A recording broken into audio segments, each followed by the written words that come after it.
This white bean and kale soup is a delicious, nourishing, comforting bowl of goodness that can be whipped up in about 20 minutes. It's great for the winter months when you're being exposed to all kinds of viruses and bacteria because it's loaded with nutrients and antioxidants. I'm going to show you two ways you can make this soup. One is a little bit heartier, one is a little bit simpler. We're gonna start, I learned this from Rachel Ray.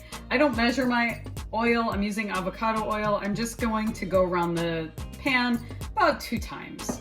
I'm gonna toss my 4 cloves of garlic in my already heated avocado oil, and I'm gonna cook that till it's fragrant, about 60 seconds. Don't burn your garlic. This is medium low heat. Okay, my garlic is getting fragrant. I'm gonna add in just a pinch of red pepper flakes. Don't add in too many, and a teaspoon of fresh oregano. If you don't have fresh oregano, you can substitute. You're going to want to use less dry oregano, but fresh oregano is so easy to grow. You can even grow it on your windowsill. I'm going to let those herbs infuse into the oil just for a little bit, maybe about 30 to 60 seconds. I'm going to add in my greens. I'm using about, these are very finely chopped. I'm using about 1.5 bunches of kale. You can use any greens you want. Kale is a nutrient powerhouse. They say it's the most nutrient dense food on the planet. And I'm adding in about 6 cups, which seems like a lot, 6 to 7 cups, but this stuff wilts down really, really small. Once the kale is in there, I'm just going to toss it.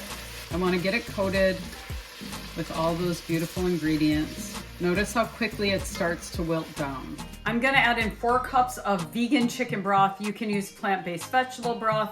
I love this brand. I talk about it a lot. I'm not paid to say it, but the quality of your broth is really going to determine the quality of your soup. And this is about 4 cups. Now, I'm not going to add in any salt until I see how that tastes. Now I'm going to add in 1 can of cannellini beans. You can use really any kind of white bean is fine, but cannellini beans have a really soft and they stay firm while you cook them, but they're also really soft when you eat them. If I'm using canned beans, I always rinse them before I use them. Okay, something about cooking that you have to be comfortable with is you have to be able to eyeball your food and see how it looks. This looks a little bit too thick to me, so I'm just adding in an extra cup of water. Believe it or not, we have one more ingredient for recipe A, and then I'll show you the option for recipe B. I'm going to squeeze in the juice of a lemon. Lemon and garlic and greens go really well together, and in this soup it just gives a nice little bit of a tang. At this stage, I would cover my soup and I would just let it cook for maybe 20 minutes, and then I will have version A of the most delicious kale and white bean soup. This is a great version if you're sick and you just want something brothy but hearty and nutrient filled. But I'm gonna show you what I like to do with this soup to make it a little bit more hearty. Okay, this version is garlicky, delicious, brothy. It will cure whatever ails you. But I want to show you how I like to change this up a little bit. I would serve it this way if I have guests coming over, or if I want to add a little bit more nutrition.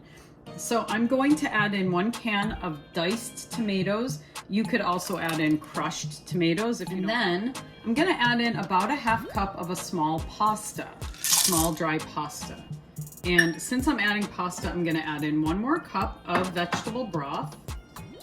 And this is version B of my white bean and kale soup.